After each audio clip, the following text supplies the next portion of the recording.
Hi, I'm Pastor Steve with Screaming Rock Ministries, presenting Faith and Hope for Today. Genesis is the beginning of the recorded history of humanity and reveals that God has a plan, has always been there for us, has already defeated evil. Will you join us for a thought-provoking journey to the solutions of life's complexities? Sometimes it's hard for me to remember you running. Pace of life just gets so out of hand. I try my best, but it's just never good enough. I'm reminded of how much I need to know. You are for me, you're not against me. You are with me, I'm not alone. Through all the darkest times and brightest days, I know some things will always stay the same. I'm not alone. It's just really great to be back with you again this week. We have an extraordinary presentation. If you have a child coming or a grandchild that needs a name, we're going to go through some of the most unique names, I think, in the Old Testament. So you want to pay careful attention if you're looking for new names for children. And I'm going to tell you right up front, some of those names are a real tongue twister. So I hope you enjoy it. But the second half of our presentation today is vitally important because it is a covenant God made that is one of the most unique covenants, I think, in the Old Testament. So you want to be really taking notes on that. I think there's some truth in that is astounding. So I want to take you to our picture. This is coming up Highway 97. The open prairie that you're looking at and the hills and that range, you can't see it, but in some of the other photos of this region, there is about a half a dozen wild horses just in the foreground that you will have opportunity to see in some of the other pictures. In fact, this is like open range where they graze. Sometimes you can see a couple dozen out there. So I hope you enjoy that. And I really am hoping that today's presentation will be a great blessing. So, Faith and Hope for Today presents Genesis, the beginning, Abram's vision. Now, when we jump into the story, we're going to give you a glimpse of the nature of civil strife that exists in the land of Canaan. This is the land before there is an Israel or an Arab empire. I mean, we are going back centuries here where it's tribal kingdoms and city-states. You're going to find out that where Abram went is just extraordinary. It's if they were to make a movie of this, this would be quite stunning. I think you'll discover that. So let's go to Genesis 14, verse 1. Bear with me as I work through some of these challenging names. And it came about in the days of Amraphel, king of Shinar, Arioch, king of Elasar, Chedorlaomer, king of Elam, Tidal, king of Goyim, and they made war with Bera, king of Sodom, and with Bersha, king of Gomorrah. So it's 5 kings who are oppressing their neighbors. Extortion through force is what we're talking about here. Now, as we continue the story, Shinab, king of Admah, and Shemeber, king of Zeboim, and the king of Bela, that is Zoar. Now, did you catch that? The phrase, that is? That occurs several times in this chapter, at least twice. Now, I need to help you understand why king of Bela is Zoar. It's because, remember Moses was a graduate from the University of Egypt? So notice in this chapter, Moses is correcting some of the names, like he's updating the kings to a more current text of the language of the day. So he's telling you what the ancient story is, but now he's telling you what the contemporary interpretation of those stories are. And that's one thing that makes chapter 14 so fascinating to me. So I hope you enjoy that. Moving on to verse 3, all these things came as allies to the valley of Shittim, that is, the Salt Sea. Now, the Salt Sea, you would know it today as the Dead Sea. 12 years they had served Chedorlaomer, but the 13th year they rebelled. And in the 14th year, Chedorlaomer, the king, and the kings that were with him came and defeated the Rephaim and Ashtaroth, Karnaim, and Zuzim in Ham, and Emim in Shava Kerathaim. It's like watching Lord of the Rings almost. These incredible names of these ancient places. Verse 6. And the Horites in their Mount Seir, as far as El Paran, which is by the wilderness. Then they turned back and came to En Mishpat, that is Kadesh, and conquered all the country of the Amalekites, also the Amorites, and those who lived in Hazazon Tamar. And the king of Sodom, and the king of Gomorrah, and the king of Admah, and the king of Zeboim, and the king of Bela, that is Zoar, came out, and they arrayed for battle against them in the valley of Siddim. So now you have this entire region embroiled in war. Almost sounds like contemporary experience happening in the Middle East today, doesn't it? In verse 9, against Chedorlaomer, the king of Elam, and Tidal, king of Goyim, and Amraphel, king of Shinar, and Arioch, king of Elasar, 4 kings against 5.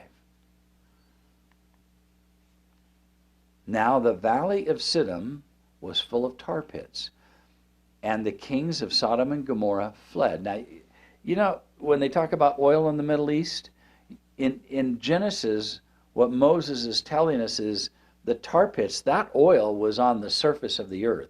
There were tar pits. Did you know there's tar pits in L.A.? In Los Angeles, you can go right down to the tar pits, and they've excavated some of those tar pits and found some really remarkable animals that were caught in them. It says, now the valley of Siddim was full of tar pits, and the kings of Sodom and Gomorrah fled, and they fell into them, but those who survived fled to the hill country. I don't know, falling into a tar pit would be a very nice thing to experience. Notice verse 11, then they took all the goods of Sodom and Gomorrah, all the goods, all their food supply, and they departed. So their purpose was to extort the defeated tribes and city-states, threaten them, intimidate them, conquer them, and then just take all of their food and their supplies, everything they could carry, and take it back to their place. It was just like open robbery. These were challenging times. Now, here's the crux of the story. Verse 12. They also took Lot, Abram's nephew, and his possessions, and departed, for he was living in Sodom. So when Lot took the Jordan Valley, he did not settle in the outer valley. He actually moved into town. Now, we learned why this history was told. Lot finds himself caught in the middle of war. This is a major predicament because Lot has no way out in this story. He chose the best land, the most fertile land. He chose the best for himself. And now he has drama unlimited. This is not looking good for him. In verse 13 it reads, then a fugitive came and told Abram the Hebrew. Now he was living by the oaks of Mamre, and the Amorite brother of Eshcol, and the brother of Aner. These were the allies with Abram. And when Abram heard that his relative had been captive, or taken captive, he led out his trained men. Now I want you to notice that on your screen that I've put these words in yellow for you. Born in his house, 318 went in pursuit as far as Dan. So here's what I want to say about this. This army of 318 soldiers started, these were born in the compound, Abram's clan, if you would, which means that Abram had a massive community that traveled with him. And he had an army. These young men were born and raised and trained in Abram's camp. His house was extraordinarily large. He had immense wealth for his day. I don't want you to miss that. He had his own army, but as you read through the history, you recognize he needed his own army because of the amount of violence that was in the land. We just discovered that Abram had invested and trained an army for defense because this is hostile territory. 318 soldiers. Now, that doesn't mean the rest weren't trained. This was just his special army. Verse 15, he divided his forces against them by night, he and his servants, and defeated them and pursued them as far as Hobah, which is north of Damascus. Abram and his forces were skilled at both defense and assault. They were able to go and defeat, listen carefully, those 5 kings. So I want you to understand that Abram wasn't just a herdsman. He wasn't just a good businessman. He also was skilled at defense and protecting what was his. It says in verse 16, he brought back all the goods and also brought back his relative Lot with his possessions, and also the women and the people. So everything these 5 kings had taken, Abram has rescued. He now is taking this massive amount of things taken back home. It says in verse 17, then after his return from the defeat of Chedorlaomer and the kings who were with him, the king of Sodom went out to meet him at the valley of Shaveh, that is the king's valley. And Melchizedek, king of Salem, brought out bread and wine. Now he was the priest of the Most High God. You know, throughout the Old Testament, when you read about various places, you will discover that in many of these countries there was always someone who was a representative of the Creator God, the God Most High. And I find that to be interesting. These people were not left without someone representing God. And in verse 19 it reads, he blessed him and said, blessed be Abram of God Most High, possessor of heaven and earth, and blessed be God Most High, who has delivered your enemies into your hand.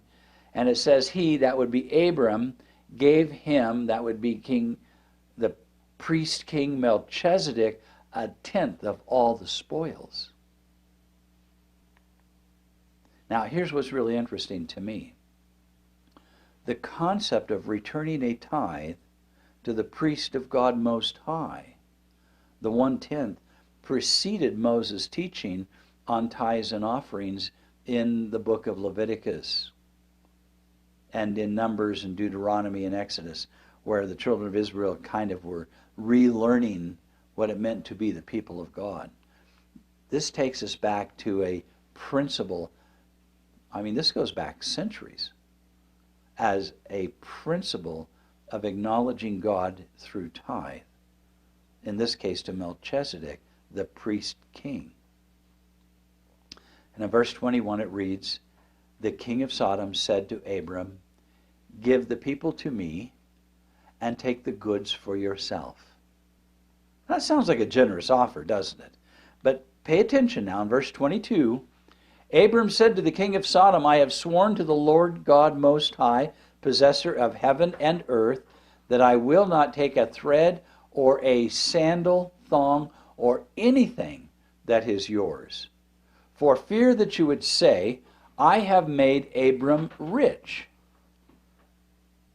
Now, isn't that interesting?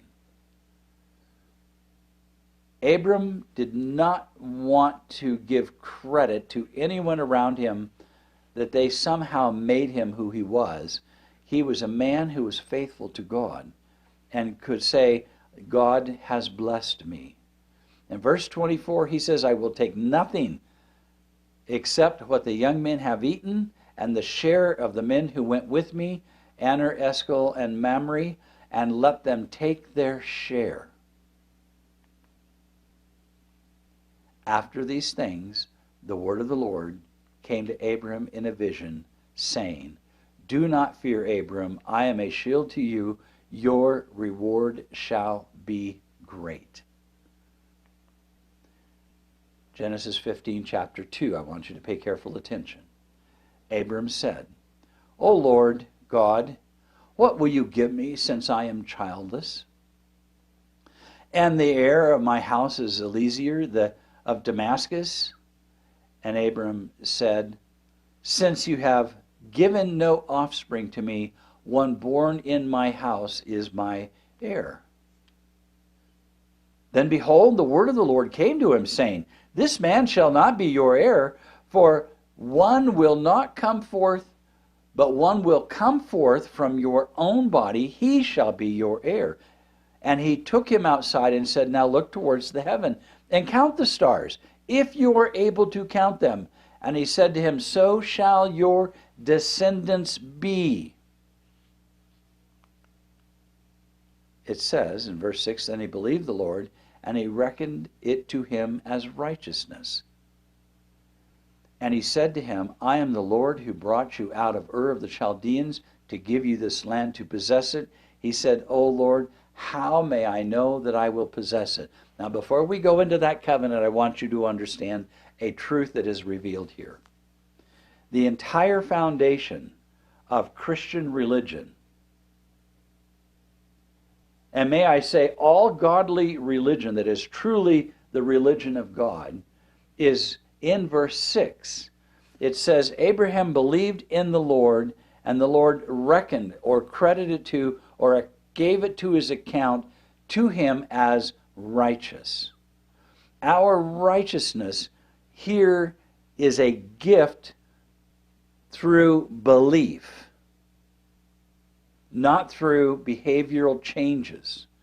It was his belief in the Lord, his yes to God, the act of faith. By saying yes to God, God credited to him righteousness. That is Christianity. Any Christian religion that includes tradition or works or other right behavior to prove to God you are righteous is contrary to Christian faith.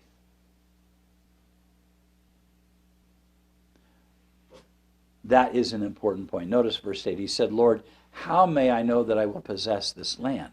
Let's get on to that. This is an important conversation. And he said to him, bring me a 3-year-old heifer and a 3-year-old female goat and a 3-year-old ram and a turtle dove and a young pigeon. Verse 10. Then he brought all these to him, cut them in two, and laid them each half opposite the other. But he did not cut the birds in half. In other words, the birds were opposite each other, but they were whole. This is an ancient form of a covenant, of a contract. Why did he cut them in half? Well, because the way this contract works, this covenant works, is, are you ready for this? If you break the covenant, what's been done to these animals will be done to you. Note that. It says, the birds of prey came down upon the carcass, and Abram drove them away. Now, at this point, Abram is awake. He's done everything conscious and fully aware.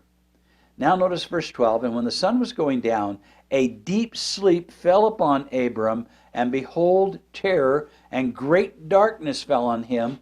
And God said to Abram, know for certain that your descendants will be strangers in a land that is not there. There they will be enslaved and oppressed 400 years. So Abram is looking clear up into the future where all of Israel is taken into slavery before the Exodus in Egypt. And it is a great darkness, a horrific vision, the oppression that would take place to his descendants has been fully revealed to Abram. Now notice what God says. But I will also judge the nation whom they will serve, and afterwards they will come out with many possessions. As for you, Abram, you shall go to your fathers in peace. You will be buried at a good old age. Then in the 4th generation they will return here, for the iniquity of the Amorites is not yet complete. In other words, there is a probationary period for the Amorites still to turn back to the Lord before the Exodus is to take place. And that's over 400 years into the future, 430 to be exact. That is a probation given to the Amorites to turn back to the Lord and to repent. Isn't that just amazing? Now notice this carefully. And it came about when the sun had set that it was very dark, and behold, there appeared a smoking oven and a flaming torch. This is a symbol of God, which passed between these pieces. On that day the Lord made a covenant with Abram, saying, to your descendants I have given this land, from the river of Egypt as far as the great river Euphrates. So, understand this. Think about this. You have these animals cut in half. You have God who is going to pass down the middle of this path of these animals that have been cut in half. And what is God saying? That if this covenant fails, may the same thing happen to me. Now, we do have Abram walking through chasing the birds away, but in this story I want you to notice that we really don't have formally Abram walking through as part of this covenant saying that if I break this covenant, the same thing will happen to me. And I'm going to say this because I think it's really important. This covenant is based on fulfillment entirely in God's hands, as He alone is able to bring it about. He is taking full 100% responsibility in this covenant. He owns it. He's willing to risk all to make sure this covenant is fulfilled on behalf of the descendants of Abram, who was declared righteous by faith alone. And by the way, you are also declared righteous by faith alone, as there is no other way to be righteous. So here we have this amazing covenant that has taken place. We have, now just let's digress here. We have the war, we have the deliverance, we have the victory. We have Lot returned. Now Abram returns home, tells this story to Sarai. I'm sure everyone gathered around to hear all of the events. And now God comes along, and He's going to make this covenant. And what is this covenant? That the descendants of Abram will take possession of this land as a faith covenant Abram entered into. So the full possession of that land, as the children of Israel never had ever by faith fulfilled their portion, have not yet fully ever held possession of 100% of that land. Something always stood in their way. But God, who walked between those animals, brought the descendants of Abram out of Egypt into what we call the Holy Land today, so that they could take possession of that land. And we really, until you get to the book of Joshua, they don't even enter into that land. It takes them years even to find the opportunity to step foot into this land to possess it.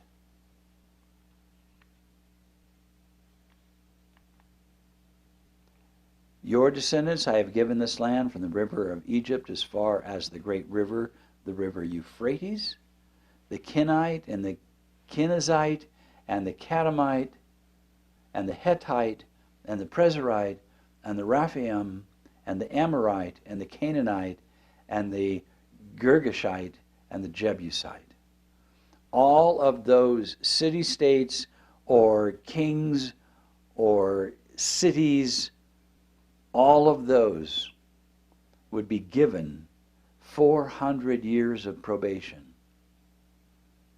to accept by faith the God of Abraham, or they would be driven out of the land. Now, I also want to say this. Please keep in mind, this is, I think, profoundly important.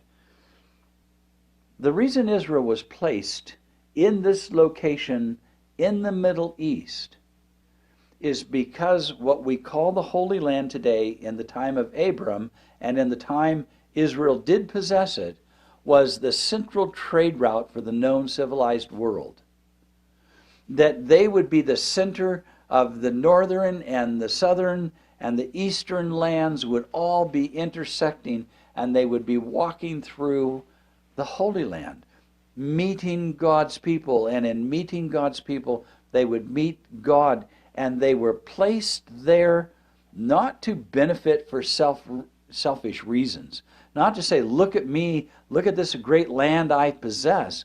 They were to be placed there to proclaim the truth of the Creator God to the known world. Remember, Abram, everywhere he went, he built an altar and had a public worship service. I want you to have this image in your mind that the purpose of the descendants of Abraham placed in this geographic location on the planet, my friends, which would come in 430 years, was to proclaim the truth of a God who saves you by faith alone. I find that to be absolutely profound. Fascinating. Now, today, we have the church, and what is the purpose of the church? To make that proclamation to the world that we are saved by faith alone. I want to go to our closing picture. This is just continuing on that Highway 97, just north of that prairie. I want you to notice the volcanic activity and certainly all of those pockets and bubbles that are existing in that hillside where the wild horses live. And you can see that beautiful grass. Thank you, Sherry, for taking us there. I hope you enjoyed this presentation. Sorry if I didn't pronounce everything correctly. I hope you'll go back and learn how to do it yourself. This was a great Thank you for study watching today. Our email address is screamingrockministries@gmail.com, or drop us a note to Screaming Rock Ministries, P.O. Box 5622, Twin Falls, Idaho 83303.